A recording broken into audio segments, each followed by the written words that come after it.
Welcome to the Big Mike Fund Podcast, where you'll learn about advanced wealth building strategies from real estate investing to creating massive ROI and secured retirement profits. So pour yourself a cup of coffee, grab a notepad, and lean in. Because Big Mike has got the mic, starting now. Welcome to the Big Mike Fund Podcast. I'm the Big Mike. Mike Zlatnik. Today it is my pleasure and a privilege to welcome back my very good friend, Rob Levy. Hi, Rob. Mike, how are you? Thank you for having me. Thank you very much for coming on the podcast. Rob is with LBX Investments. They specialize in retail, various open door retail, shopping plazas and such. Rob has extensive experience in multifamily and other asset classes, but kind of the way I've known you for the last however many years is that it's always been some kind of a shopping plaza. So what's going on in the world of retail nowadays? What's happening? Well, I mean, certainly interesting times. I guess probably interesting times in other asset classes as well. But specifically on retail, the supply demand dynamics in retail are continue to be very interesting. With the increase in inflation and construction costs, we're seeing almost no new development, although honestly, we haven't really seen any new development in retail for the past 12, 13, 14 years since the start of the global financial crisis. And at the same time, there continues to be good demand. So we're still seeing strong numbers coming out of the best retailers like, Walmart, Home Depot, etc. So, we're seeing income growth, we're seeing inflation, and at the same time, so, demand side is strong. And at the same time, we're not seeing any new construction. So from a supply demand perspective, we feel very good about the position of good retail. I mean, obviously there's good retail and bad retail like any other asset class, but we feel really good about the position of good retail in strong demographic markets. And then at the same time, what we're seeing, as I think, we're seeing in all kind of real estate markets today, there's a lack of liquidity. Borrowing is tough. And so we view this as opportunity. It feels to us as if values are moving in our direction. Yields are moving in our direction, on new purchases, on acquisitions. And so there's a real opportunity to step into that void and create value for us and our investors. Yeah, that's a great point. So high interest rates have created, I guess, liquidity and debt service coverage ratio pressures on buyers. So it's harder as a buyer. You want to get a better deal. You almost have to get a better deal, otherwise you can't transact. So, correct. You have a deal coming up that we've talked about. We're looking to potentially write a check in the deal, and that deal it retraded. You basically got a substantial discount over the last 2 months. Can you talk a little bit about that deal and the type of discount that you're able to obtain within 2 months? Sure. Yeah, I mean, it's really kind of a perfect example of what I just noted, and kind of a really great picture on the market. So we're under contract to acquire a property just outside of Philadelphia, actually on the New Jersey side, called Deptford, New Jersey.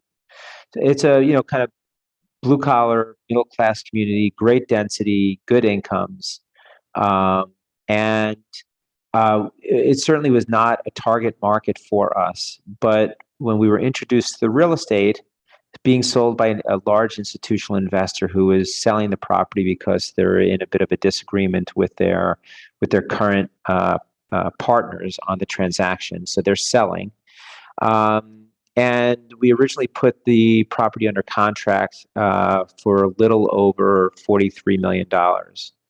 With the movements in the capital markets, we went back to the seller and renegotiated the purchase price to $39.75 million. So almost about a $3.5 million reduction in purchase price, about 8.5% reduction.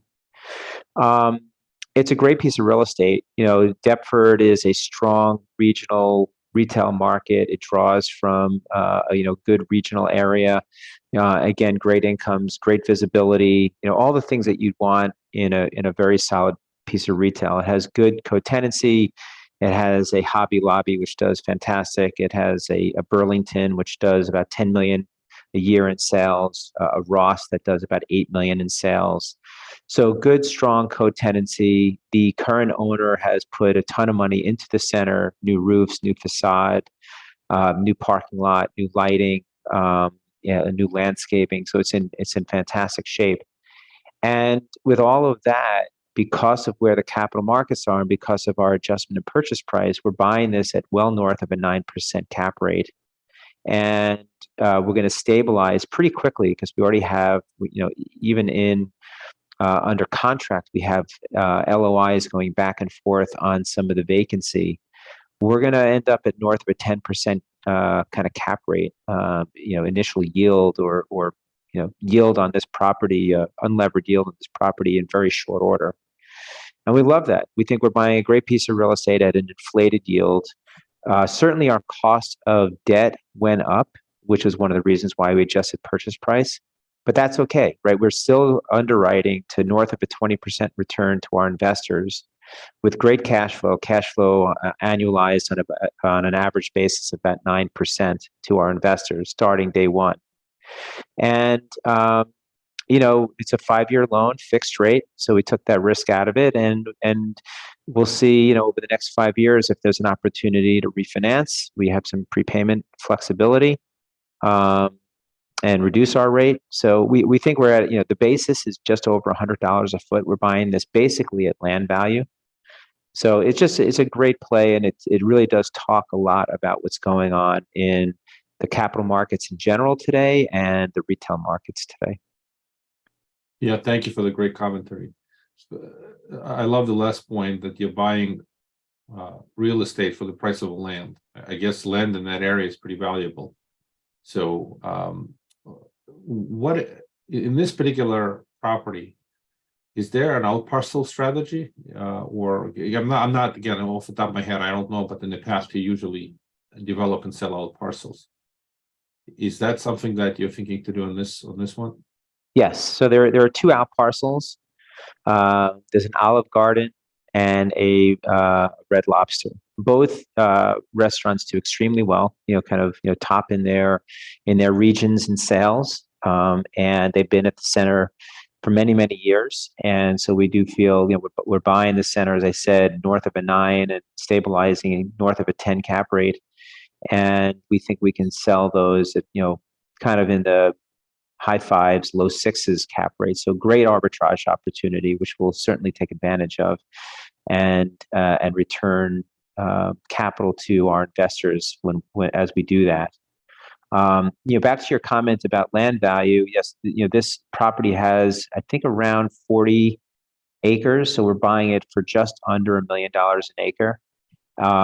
This is right off a number of kind of main arteries, thoroughfares, and the raw land in this market is, you could look at the comps are going for north of $1 million an acre. So we do, again, kind of like that basis. Yeah, that's a great point. That just means if something happens to shopping, people stop shopping, you can do something else with this land. You can almost liquidate for the cost of the land. But let's talk a little bit about people going back to shopping after the pandemic. A lot of folks got used to ordering online and getting deliveries and avoiding the trip to a crowded shopping center. Is that stay-home trend kind of broke? People got tired of sitting at home and they want to come out. They actually want to go places, and that's what it feels like. That shop from home experience is as attractive as it was initially. At some point of time, people are social animals. We need to interact with other people. We need to go places. And shopping has always been kind of like an experience. People just enjoy going shopping. Yeah. Well, first, I want to be clear. When we talk about basis and land value, in no way are we saying that as a defensive measure in case retail goes away. We don't believe that at all. We view we're buying, in our view, we're buying the best center with the top, one or two centers in a strong submarket, and we believe that retail has significant long-term value as a retail property. We're not buying anything that we believe is going away from a retail perspective, and our history in owning retail is, at least over the periods that we have owned this, has proven that. Like our occupancies are strong, our rental rates are being pushed higher. We have great demand for our space and velocity in our leasing. So in no way do we see that occurring. And so onto your point about your question around, are people coming back to the centers? Our statistics on our portfolio and the statistics in the markets are that yes, sales are strong. Retailers are doing well. That there is a significant amount of energy and and traffic at these types of properties. As with any type of property, there's good retail and there's bad retail. Some of the enclosed malls are struggling for various reasons. Ours, we don't own enclosed malls. We own open air centers, strong markets with good visibility, easy access, ingress and egress, good demographics. You can enter and exit easily. You can park in front of the store you want to go to. That's the type of retail that is performing well, and certainly we have seen a really meaningful uptick since the end of COVID, and we believe that's going to continue. And again, from a supply-demand perspective, there's no retail being built. So, if you look at our property, the property we were just talking about in Deptford that we're under contract on, there's been no new retail that has been developed in that market for many, many years. And at the same time, you're seeing incomes grow, you're seeing population growth. And so, from that perspective also, we feel if you own the right retail, you'll do very well. Yeah, I appreciate that, caller, and I didn't mean to imply that retail is going away, for sure. Yep. But your explanation makes sense. The fundamentals of supply demand continue to provide, I guess, downside protection as rents continue to go up. Right. So let's talk a little bit about rents. Most of these shopping plazas, including this one, have rent escalation clauses. Is it the traditional 3-4% a year on most of the leases? Are they triple net leases? Just curious how this particular one is structured. Yeah, everything is triple net. Their tenants always ask for some sort of, they're asked for caps or whatever, something that'll limit their triple nets, but that does not happen a lot. Almost all of our tenants, and including in this center, but throughout our portfolio, are triple net tenants. That's just market. The typical escalations are 2 to 3% a year. So, what's great about our asset class is that we, as owners, as long as we own good real estate and we have high occupancy, we are protected from inflation from that perspective, because all of the costs, real estate taxes, common area maintenance, lighting, insurance, all of that gets passed through to our tenants. They're the ones that are bearing that risk of the increases, and so that is, we think, really kind of protective for owners of retail, especially the better retail that is kind of highly occupied. As far as rents go, yes, we are seeing pressure on rents. Just like any other kind of inflationary environment, when there's an increase in demand and no supply, we still feel that in our portfolio, certainly, the negotiating leverage sits with the landlord. There are retailers who want to and have to expand. They are public companies. They've told their public shareholders they're expanding. They're opening X number of stores a year, and we know that they want to be in the better real estate. In fact, at Deptford, a property in South Jersey, outside of Philly, we are under contract and in negotiations right now with a 12,000 square foot national retailer who wants to take one of the few remaining open spots within the center, and they have significant growth plans. So this is a retailer that wants to and needs to expand. The other thing I'll add, just going back to kind of the risk around e-commerce for a minute, because it is such an interesting subject. What we are finding is, if you look at the statistics, just kind of Google around and look at the publicly traded pure e-commerce companies. So Amazon is obviously a prime example, but Wayfair is another one. There are a few out there. If you look at their financial statements, not a single one of them, including Amazon, by the way, is profitable as an e-commerce company. Amazon makes their money in their web services and in the cloud. They do not make money as an e-commerce company. You can see it in their income statement. Wayfair is another great example. They are not profitable at all. And so what we're finding is the better e-commerce companies are moving towards bricks and mortar, because it is a better way to deliver product to their customers. It's a better way to deal with returns and stuff like that.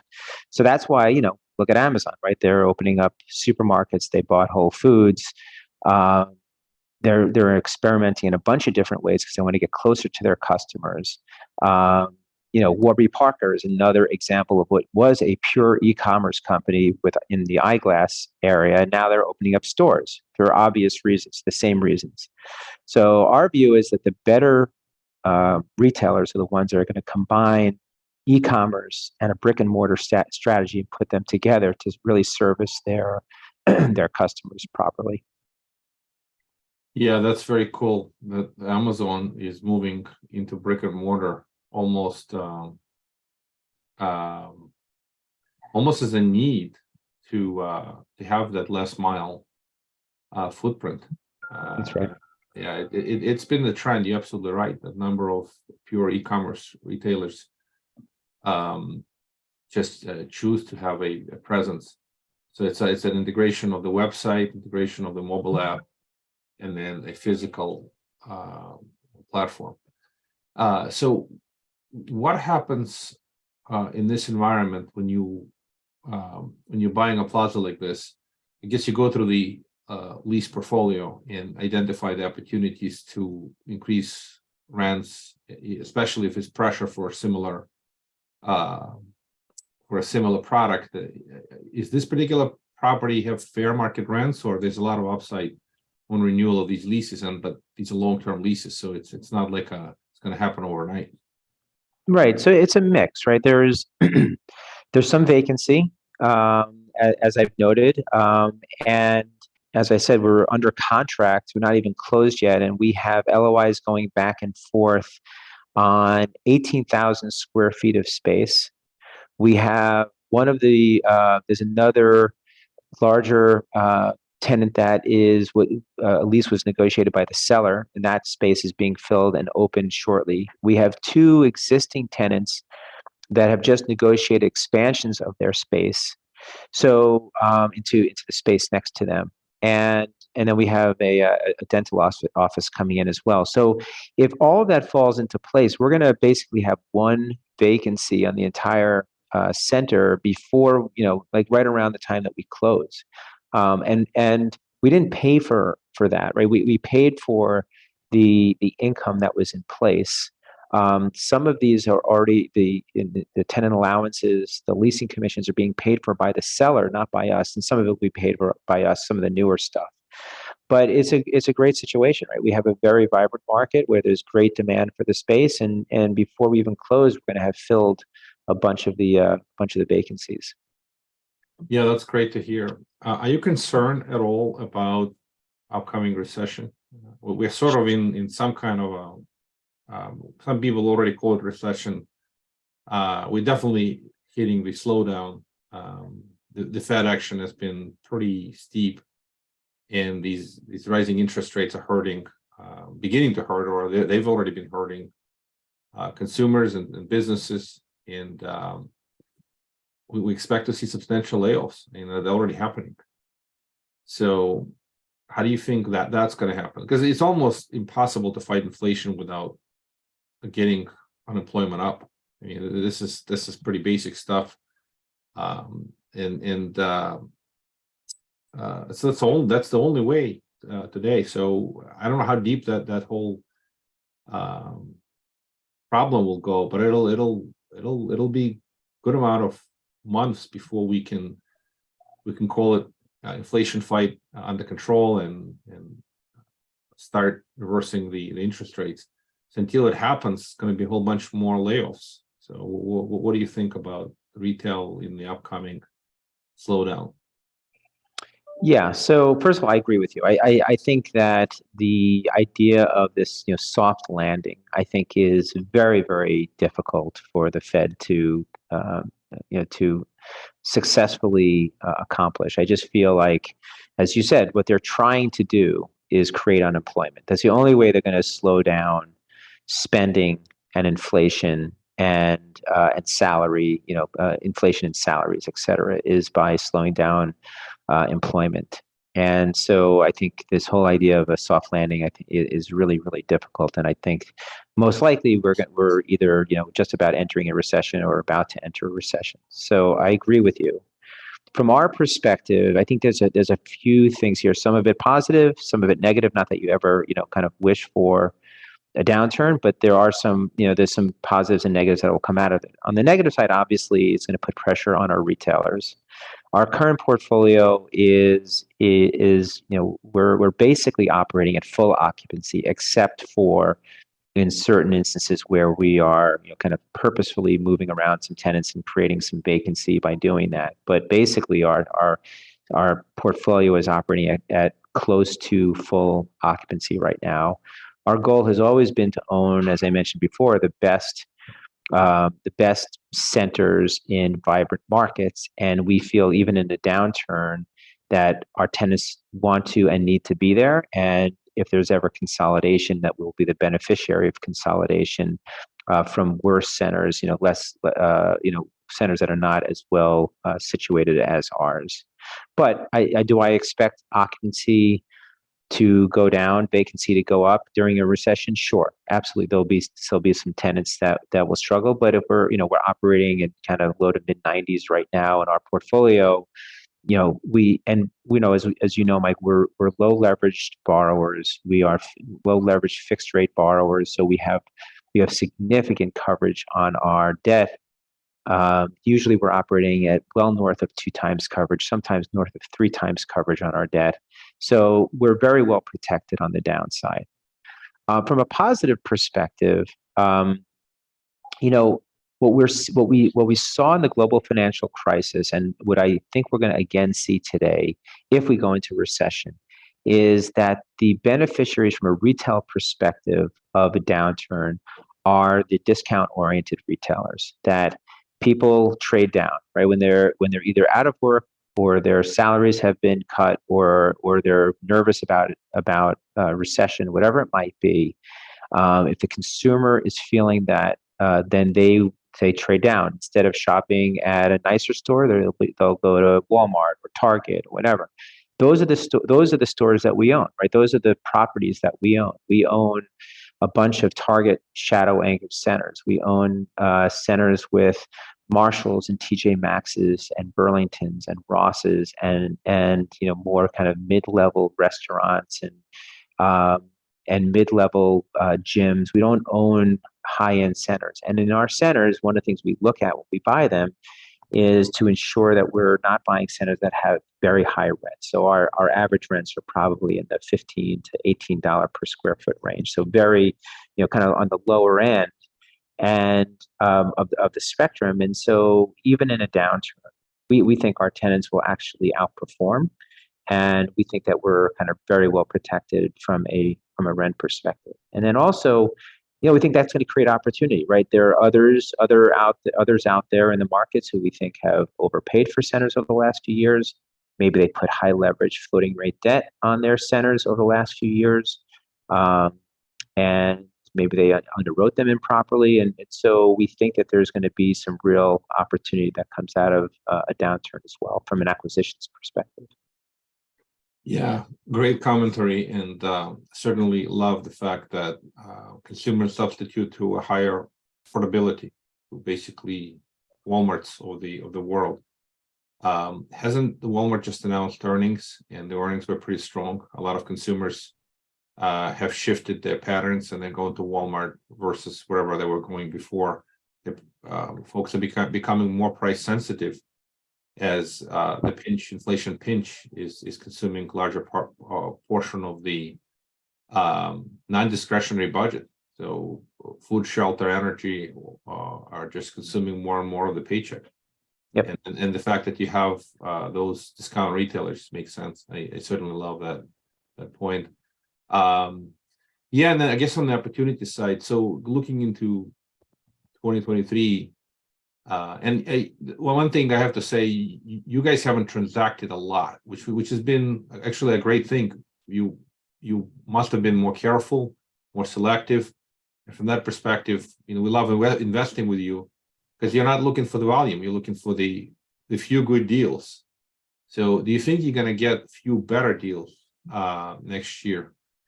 Are the pressure from, I guess, maturing bridge paper or weaker centers that got the wrong tenants in during a recession going to create good opportunities? I know it's a forward-looking statement, difficult to foresee, but are you expecting to see more, I guess, better deals in 2023? We do, yeah, and thank you, for your comments. We have been very, very careful.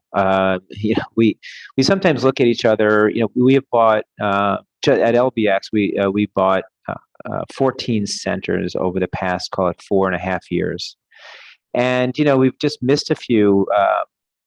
We've come in second or third, just a lot, many times, and that's just the name of the game for us. We are trying to be very disciplined. Obviously, we put our own capital into every deal, and it's important to us, and we feel very strongly about our fiduciary responsibilities to our investors. And so, we are very careful about putting properties under contract and closing on them. And so, for over about a 15-month period during COVID, we did not purchase a single property. So, we felt that we're not sure where the markets were going, and we paused. And last year we were a little bit more active, and I mean this year in 2022, and we do believe that in 2023 there's going to be some really interesting opportunities. We have a small portfolio of assets right now that we are working to put under contract. There's going to be some distressed sellers. There's going to be some sellers that just have to transact. There are many fewer buyers out there right now. The public REITs are out of the market. Pretty much all of the public REITs are out of the market because their stock prices have been beaten up and they don't have access to equity. And a lot of the larger institutional investors who had become active over the past couple of years in our space are no longer active. And so we do believe that there's many fewer buyers today than there were 6, 9, 12 months ago. When the markets are really strong and liquid, that's not the best time for us. We're never going to be, or rarely going to be, kind of the high bidder in a transaction where there's 10, 15, 20 bidders out there. The better opportunities for us are going to come from markets like today where there are just fewer bidders, it's a dearth of capital, and we have an opportunity to really kind of dig in, find good real estate at very attractive yields. So this type of market suits us very well. Yeah, I love the contrarian approach. You're not a momentum buyer, you are more of a opportunistic buyer, and that's what we like to invest with you. From my perspective, we're capital allocators, and we want to invest with folks who we know, like, and trust, and folks who underwrite looking for better deals, better value, better bargains, and yeah, it's kind of interesting just seeing emails back and forth between he from your team and Yuri from my team that the numbers actually improved from the original underwriting that you had a couple of months ago, because you were able to get the concessions, and the actual investor return seems to have gotten somewhat better, which is actually great to hear. How would folks get a hold of you if they want to learn more about this deal or just future deals? What's the best way to reach? Sure. So a few ways. Our website is lbxinvestments.com. You can always email me if anybody wants to, kind of email me direct at rob@lbxinvestments.com. Yeah, we'd love to talk. I mean, we think a very interesting strategy. Our yields on our investments, most of the returns that we are producing for our investors are coming from cash flow. We love that play. We're not dependent upon tight cap rates on the back end to make our returns, or massive growth in revenues to get there. We're buying cash flow at very attractive yields, and we are fully integrated. We have all the infrastructure in place. We have property management, asset management, leasing, construction, and everything in between. And so we feel very confident in our team and our platform to execute. If you have any questions, please reach out to me, and I can put you in touch with the right people at LBX, and we'd love to talk to you about what we do and how we do it, and any upcoming opportunities. Rob, thank you for sharing very much. I'm going to ask one more question because I think it's an important question, and it always kind of challenge me how the return is computed. Part of the return is cash flow, and part of the return is appreciation or back end. I mean, this is the basics of the investing. So your cash on cash, the average on this deal is around 9%, right? 9% average annual cash on cash. And I don't know if it goes up or down over time or there's any volatility. But let's just say about 9% of the total return comes in the form of cash flow. And then the IRR target is somewhere in the very high teens, right? 19, 20 in that range. So the rest must be appreciation, right? Well, so there's, as you said, average annual cash on cash of 9%. So let's say we're 5-year hold, right? So it's about just under 50% of your principal should be, according to our underwriting and our projections, should come back just through cash flow. As you mentioned, Mike, there are 2 outparcel opportunities where there's a real opportunity to return equity to our investors through those 2 outparcel sales, and we're buying at a 9 and selling at a 6, and that arbitrage is very attractive and creates great value for our investors. And then, as I said, we're already leasing up space, right, which is going to create value from a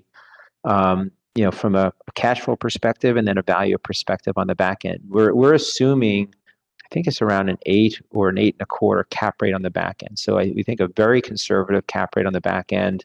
Now we're buying at a 9, but remember that that's with a bunch of vacancy, and there is some other kind of pieces to the story that are kind of creating what we believe to be a bit of an elevated cap rate in relation to market. We think, kind of historically, an 8.25 or so is very, very conservative. So it's kind of a mix of how you get to a 20. Probably about half of that is through cash flow, and then outparcels, and then growth in rents, and growth in occupancy, and then just selling on the back end at a pretty conservative cap rate. So it doesn't take a ton to get there when you're starting off at a 9 or a 10 cap rate. Yeah, agreed, and appreciate the color. I almost forgot about the outparcel sales, which returns capital. I mean, that's a critical piece, I guess, of the strategy to get investors capital back, and IRR really works as a function of when the money comes back. So it makes a difference. Once again, I appreciate that clarification, which is really, really important for investors to understand, and you provided a very great color. So thank you. Thank you. All right.